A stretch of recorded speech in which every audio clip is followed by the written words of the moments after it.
কিভাবে আপনি মাত্র এক সপ্তাহে ফ্লুয়েন্ট স্পিকার হতে পারবেন কোনো রকম শিক্ষা প্রতিষ্ঠান ছাড়া, কোনো রকম কোনো ব্যক্তির সাহায্য ছাড়া মাত্র এক সপ্তাহে ইংরেজি শিখতে পারবেন। সম্পূর্ণ ডিপেন্ড করে আপনার উপর। ওকে, হ্যালো, আসসালামু আলাইকুম everyone, it's me Mamun in front of you with an English speaking video. Okay, অনেকে আমার কমেন্ট বক্সের মধ্যে জিজ্ঞাসা করেন, অনেকে আমাকে ফোন করে বলেন যে ভাই আমি ইংরেজিটা কোথা থেকে শুরু করব। আসলে আমি ইংরেজি বুঝি কিন্তু বলতে পারি না, এবং কোথা থেকে আমি ইংরেজি শিখলে খুব দ্রুত ইংরেজিতে ফ্লুয়েন্ট স্পিকার হতে পারবো।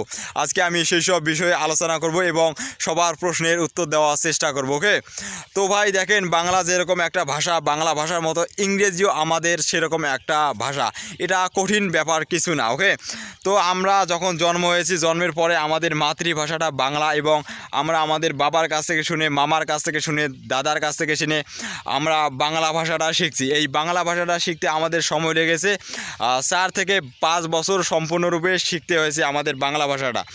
আর আমরা 5 বছর শেখার পরেও সম্পূর্ণ ভুল, মানে সঠিকভাবে কোনো বাংলা বলতে পারি না। ওকে, তো বাংলা যদি আমরা বলতে না পারি সঠিকভাবে, যেহেতু এটা আমাদের মাতৃভাষা, তো আমরা ইংরেজিটা কীভাবে ফ্লুয়েন্টলি বলতে পারবো কোনো রকম ভুল ছাড়া। ওকে, তো আপনারা দুইটি উপায়ে ইংরেজিটা শিখতে পারেন। ওকে, তার মধ্যে একটি উপায় হলো আপনারা শুনে শুনে ইংরেজি শিখতে পারেন, এবং 2 নম্বর যে উপায় হলো ইংলিশ গ্রামার বই পড়ে আপনারা ইংরেজি শিখতে পারেন।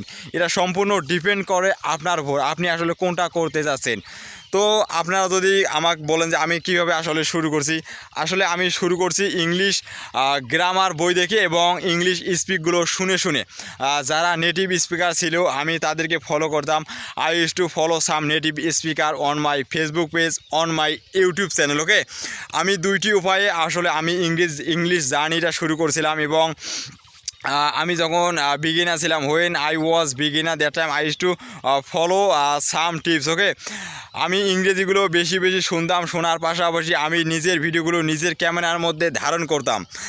ধারণ করার পাশাপাশি সেই ভুলগুলো আমি কারেকশন করতাম আমার ইংরেজি গ্রামার বইগুলো দিয়ে। আসলে আমি কোথায় ভুলটা করছি এবং কোন জায়গায় আসলে আমার ভুলটা হয়েছে, আমি সেই সব বিষয়গুলো ফলো করতাম। ফলো করার পাশাপাশি আমি সেইগুলো কারেকশন করতাম।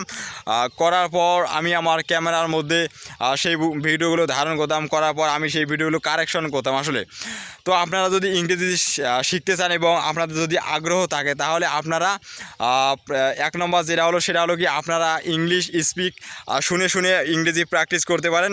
2 নম্বর যেটা হলো আপনারা ইংলিশ গ্রামার ফলো করে আপনারা ইংরেজি শিখতে পারেন। তো আমি বলবো যে আপনারা দুইটা উপায় ফলো করেন এবং খুব দ্রুত আপনারা ইংরেজি শিখতে পারেন কোনো রকম শিক্ষা প্রতিষ্ঠান ছাড়া, কোনো কারো সহযোগিতা ছাড়া সম্পূর্ণ একাই শিখতে পারেন। তো আমি যখন ইংরেজিটা শুরু করছিলাম তখন আমি একাই শুরু করছিলাম এবং কারো কোনো সাহায্য নিই নাই। এবং আমি আমার যে মোবাইল ফোন ছিল, আমার ফোনটা টাচ ফোন ছিল, এই টাচ ফোন দিয়ে আমি আসলে ইংরেজিটা শুরু করছিলাম। তো এর পাশাপাশি আপনারা যেটা করবেন সেটা হলো কি ভোকাবুলারিগুলো বেশি বেশি করবেন। কেননা আমরা যখন সেন্টেন্স তৈরি করতে যাব এবং যখন সেন্টেন্স গঠন করতে যাব, যখন কোনো কিছু বর্ণনা করতে যাব, তখন আমাদের ভোকাবুলারিগুলো বেশি বেশি জানা থাকতে হবে। কেননা আমরা যদি ভোকাবুলারিগুলো বেশি বেশি না জানি, তাহলে আমরা কখনোই একটা সেন্টেন্স গঠন করতে পারবো না এবং কখনোই একটা সেন্টেন্স ভালোভাবে তৈরি করতে পারবো না। এর প্রধান কারণ হলো আমাদের ভোকাবুলারিগুলো জানা নাই।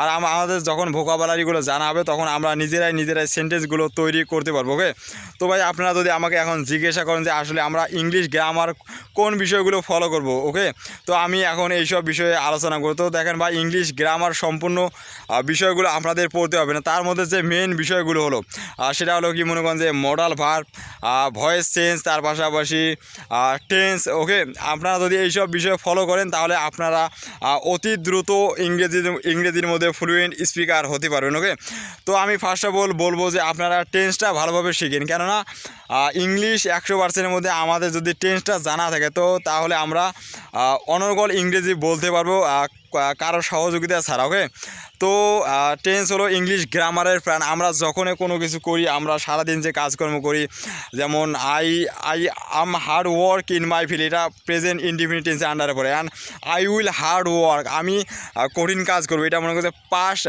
ভবিষ্যৎ টেন্স, ফিউচার ইনডিফিনিট টেন্স পড়ে। And I work in my field, and আমি কাজ করেছিলাম আমার জমিতে, এটা মনে করেন যে পাস্ট টেন্সের বেলায় পড়ে। আমরা যখন কোনো কিছু বর্ণনা করতে যাব, কোনো কিছু বলতে যাব, তখন সম্পূর্ণ আমাদের টেন্সের উপরে নির্ভর করে। আমরা সারাদিন কী কাজকর্ম করি এই বিষয়গুলো আমাদের সম্পূর্ণ টেন্সের উপরে নির্ভর করে। আমরা যদি যখন টেন্সটা আমাদের জানা হয়ে যাবে, তখন আমরা চাইলে ইংরেজিতে কমিউনিকেশন করতে পারবো ফরেনারের সাথে। আমরা নিজেরাই নিজেদের ভিডিও ধারণ করতে পারবো কোনো রকম কারো সহযোগিতা ছাড়া। ওকে, যেমন আমি এখন অবস্থান করতেছি আমার জমি খেতে। Right now I am standing at my potato field. Okay, আমরা যদি টেন্সটা না জানতাম তাহলে আমরা কীভাবে এটা ইংরেজিটা এক্সপ্লেন করতাম। তো সবার প্রথম টেন্সটা শিখতে হবে। টেন্সটা শেখার পর আপনি চাইলে can, could, shall, should modal যে ভার্বগুলো আছে, এই মডাল ভার্বগুলো আপনারা শিখতে পারেন। 2 নম্বর যেটা।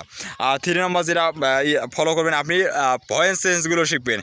আর ভয়েস চেঞ্জ যখন আমাদের শেখা হয়ে যাবে, তখন আপনারা চাইলে ইংরেজিতে ফ্লুয়েন্ট স্পিকার হতে পারবেন এবং অনর্গল ইংরেজি বলতে পারবেন। এটা সম্পূর্ণ নির্ভর করে আপনাদের উপর। ওকে, তো আজকের ভিডিও এ পর্যন্ত। আর আপনাদের যদি কারো কোনো কিছু জানা থাকে তাহলে আমার কমেন্ট বক্সে জিজ্ঞাসা করবেন, আমি সবার উত্তর দেওয়ার চেষ্টা করব। Okay, thanks for watching this video, best luck for you.